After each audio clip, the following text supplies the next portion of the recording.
నమస్తే నేను Chandu welcome to 8 PM news ముందుగా 25 హెడ్లైన్స్ చూద్దాం. ఘనంగా ఏయూ 100 ఏళ్ల వేడుక ముఖ్య అతిథిగా ఉపరాష్ట్రపతి రాధాకృష్ణన్ హాజరు. 100 ఏళ్ల వేడుక రోజు చెబుతున్న ఏయూ చరిత్ర సృష్టిస్తోందన్న సీఎం చంద్రబాబు.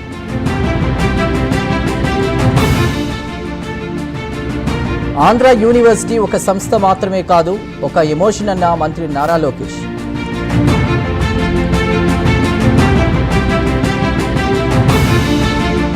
తిరుపతి శేషాచల అడవుల్లో అగ్ని ప్రమాదంపై పవన్ ఆరా. తక్షణ చర్యలు చేపట్టాలని డిప్యూటీ సీఎం ఆదేశం.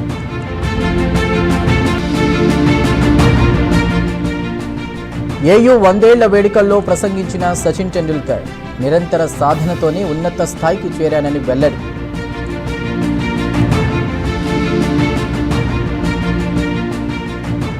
రాష్ట్రానికి వస్తున్న పెట్టుబడులను చూసి జగన్ తట్టుకోలేకపోతున్నారు. 11 సీట్లకు పరిమితం చేసిన తీరు మారలేదన్న మంత్రి వాసంశెట్టి.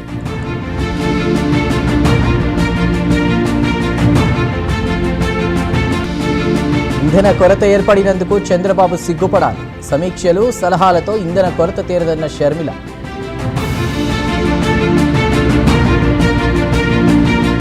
విజయనగరం ఎస్పీ ఏఆర్ దామోదర్ హెచ్చరిక, ప్రజలను భయపెడితే ఊరుకునేది లేదని వార్నింగ్.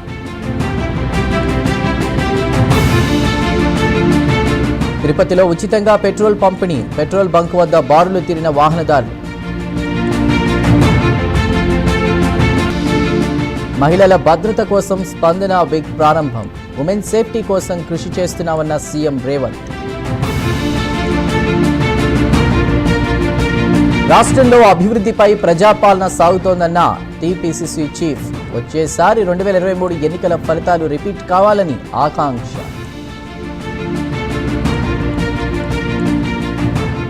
రెవెన్యూ హౌసింగ్ పై మంత్రి పొంగులేటి సమీక్ష. ఇందిరమ్మ ఇండ్ల నిర్మాణ వేగం పెంచాలని ఆదేశం. కాంగ్రెస్ సర్కార్ని చిల్లర ప్రభుత్వం అన్న కేసీఆర్. రాష్ట్రంలో రైతుల పరిస్థితి దిగజారిపోయిందని ఫైర్.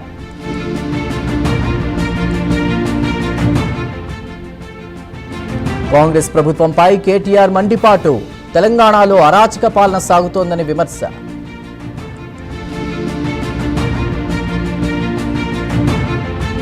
ప్రభుత్వంపై ఎంపీ డీకే అరుణ ఆగ్రహం. గద్వాల మార్కెట్ యార్డ్లో రైతులు పడిగాపులు కాస్తున్నారని వ్యాఖ్య.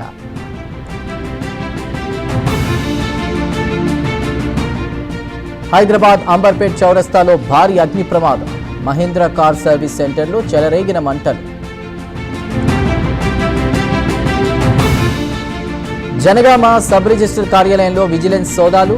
సిబ్బంది అక్రమాలకు పాల్పడుతున్నారని ఆరోపణలు.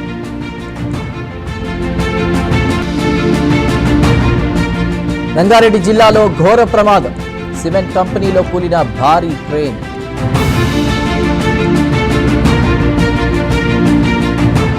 అశోరెడ్డి కేసులో సంచలన విషయాలు. డబ్బు అడిగినప్పుడల్లా ఆత్మహత్య చేసుకుంటానని బెదిరింపులు. తెలుగు రాష్ట్రాల్లో భగ్గుమన్న ఎండలు, ఉక్కపోతతో అల్లాడుతున్న జనం. బెంగాల్ ప్రజలకు మోదీ బహిరంగ లేఖ. 2వ విడతలోనూ ఓటు హక్కు వినియోగించుకోవాలని సూచన. బెంగాల్లో ముగిసిన ఎన్నికల క్యాంపెయిన్. ఎల్లుండి పోలింగ్. సర్వం సిద్ధం చేసిన ఈసీ.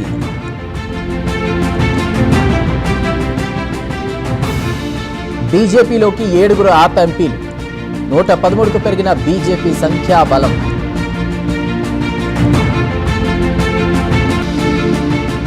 విజయ్ ఎన్నికల అఫిడవిట్ పై విచారణకు నో.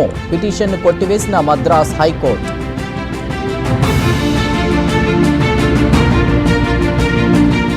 భారీ లాభాలతో ముగిసిన దేశీయ స్టాక్ మార్కెట్లు. సెన్సెక్స్ 639, నిఫ్టీ 194 పాయింట్ల వృద్ధి.